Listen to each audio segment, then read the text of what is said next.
Hello everyone, welcome to Movie News Monday, the show where we break down every significant piece of movie news that happened within the last week in a short and concise amount of time for you. I'm your host Dylan Strickland. Don't forget to like and subscribe, and let's get started.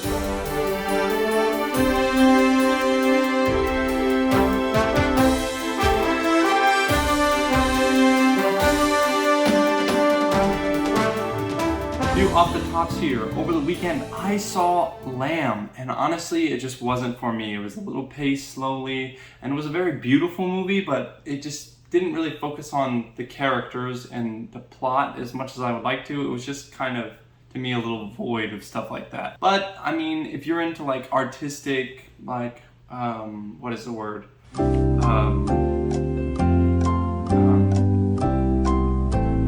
Abstract work, then this might be for you. So if you like abstract stuff, go and check it out, but for me, it just wasn't really there. Also over the weekend, I saw James Bond No Time to Die, and this one was for me. I really enjoyed this film. It's a fitting close to the James Bond, Daniel Craig era, and I really enjoyed it. I'd say it's probably my second favorite, if not my favorite. I really liked this movie, and I think you should go check it out if you get the chance. Also off the top, I missed last week that James Gunn has confirmed on his Twitter, it was Sunday night, so cut me some slack, geez, that he is developing other projects for DC and is not just doing the Peacemaker show. So James Gunn actually has his feet in several projects over at DC. I wonder if they're gonna make him like the next, not Walter Hamada, but kind of like a Zack Snyder under Walter Hamada. So like he kind of controls the direction, but like Walter Hamada approves in green light. I don't know. But it's interesting to hear that he does have another project in the works. On Tuesday, we got our first trailer for the Game of Thrones spinoff, House of Dragon, and it actually looks pretty good. I was actually pretty surprised about it because I didn't really like the Game of Thrones finale at all, and I thought that I would never bounce back.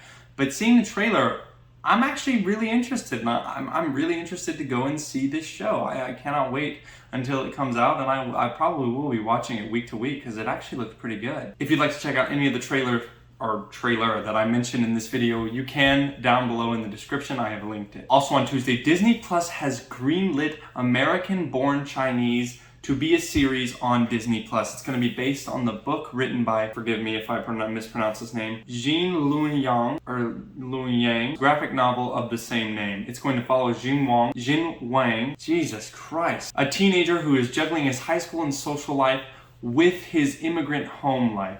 And here's the important bit. Destin Daniel Cretton is the director. This is the dude who just did Shang-Chi, and he did Just Mercy and Crazy. I'm really excited to see this because I think he's a phenomenal director, and I cannot wait to see this show. I probably will be just checking it out just because he's the director, and I really like his stuff. Also on Tuesday, huge news. As I reported last week, the International Alliance of Theater Stage Employees has said that they are going to be voting on a strike, and they have approved it by 98%. Majority of the people in the alliance have approved it, and if they do not work a deal, they said that the strike could be happening nationwide in days. They're currently negotiating. Maybe they'll work out a deal, but if not, that strike is going to shut down Hollywood and everything indefinitely until it gets solved. This is coming to you from Deadline, and it's going to be really interesting to see how this story unfolds. On Thursday, it was announced by Variety that Agatha Harkness, the side character from WandaVision, played by Kathryn Hahn, is going to be getting her own series, her own spin-off series, or is at least in talks to have her own spin-off series, which is kind of crazy news. Like, that's a weird choice for a spin-off series, but it's the MCU, so I'm going to be watching it, of course.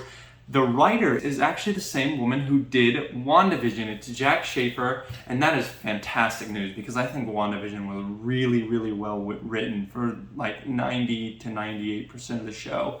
So I'm really excited to see this show when it comes out because I think she did a fantastic job, and I think Kathryn Hahn is fantastic. So I'm really excited. It's being sold as a dark comedy, but that's pretty much all the plot details we have. Still, I'm like over the moon about this. I cannot wait to see it. Marvel's they're just cooking with gas and oil in the pot, like everything. They've got it seasoned. It tastes creme de la creme. I cannot wait to see the Marvel projects coming up. Even that dumbass I Am Groot series. I'll watch it, dude. Like he could sell me anything, I'll watch it. I need help. Also on Thursday, we got our first set photo from Expendables 4. It looks okay. I mean, I'm not a huge Expendables fan. I haven't seen them, if I'm gonna be honest, and that's the reason I'm not a huge fan. But I mean, it's Sly, so I'll be checking it out when it comes out. But I am excited to see these movies. Also on Thursday, the Transformers first images have appeared, and it looks okay. It looks like they're going for a more like old classic style of cars. Like, I like the Mustang, but like the Optimus Prime vehicle just kind of looks goofy. But I mean, we'll see. Maybe it'll be good, maybe it'll be bad, who knows. On Friday, some news that got me really excited is Jake Gyllenhaal is now going to star, or at least he's in talks to star, in a Guy Ritchie film. It's going to be written by Ritchie and directed by him and produced by Miramax. This is coming to you from Deadline, and I could not be more excited. I love Jake Gyllenhaal. I love this man, and I think he's a fantastic actor. He's funny, he's goofy, he's beautiful, and I love Guy Ritchie too. So this is a dream team. I'm very excited to see this play out. And finally on Sunday, Timothée Chalamet shared his first look of him in the Wonka costume on his Twitter, and it looks pretty damn cool. I really like this costume, and I'm shocked. Like, he looks the part too. Like, I'm gonna be seeing this movie. Look at him. He looks great. And I'm not even that huge Timothée Chalamet fan, but look at him, he looks fantastic. I'm gonna be watching this movie. And now I will pass it to me for our box office breakdown because Kirby was incredulously busy this week. So I'm taking the reins for him. I hope you enjoy.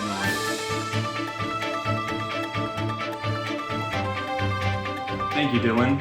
Hello everyone, welcome to the box office breakdown. Brought to you by Dylan, the same Dylan.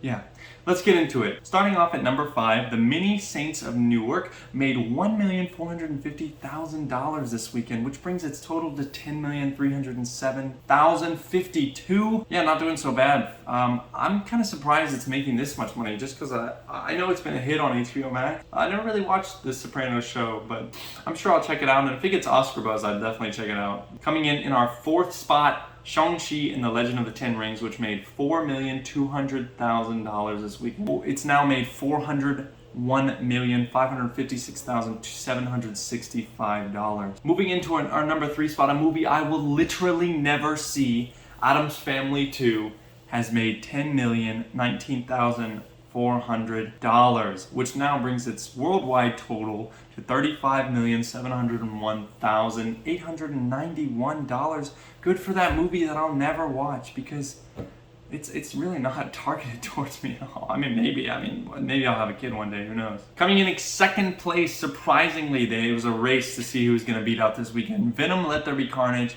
has made $32 million this weekend, bringing its worldwide total to $185,565,616.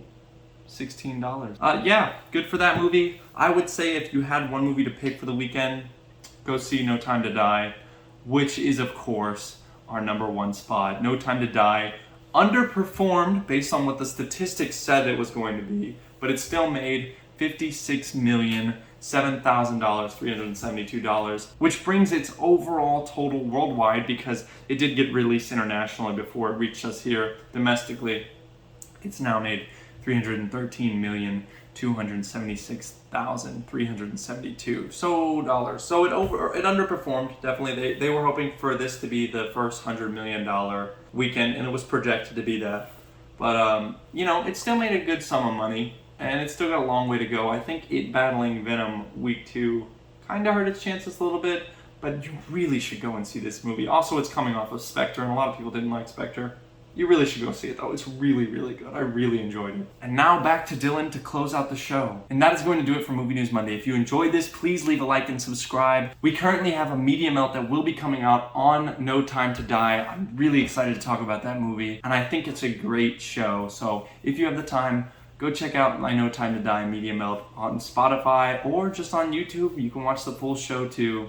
Thank you guys so much for watching, and I'll see you next week.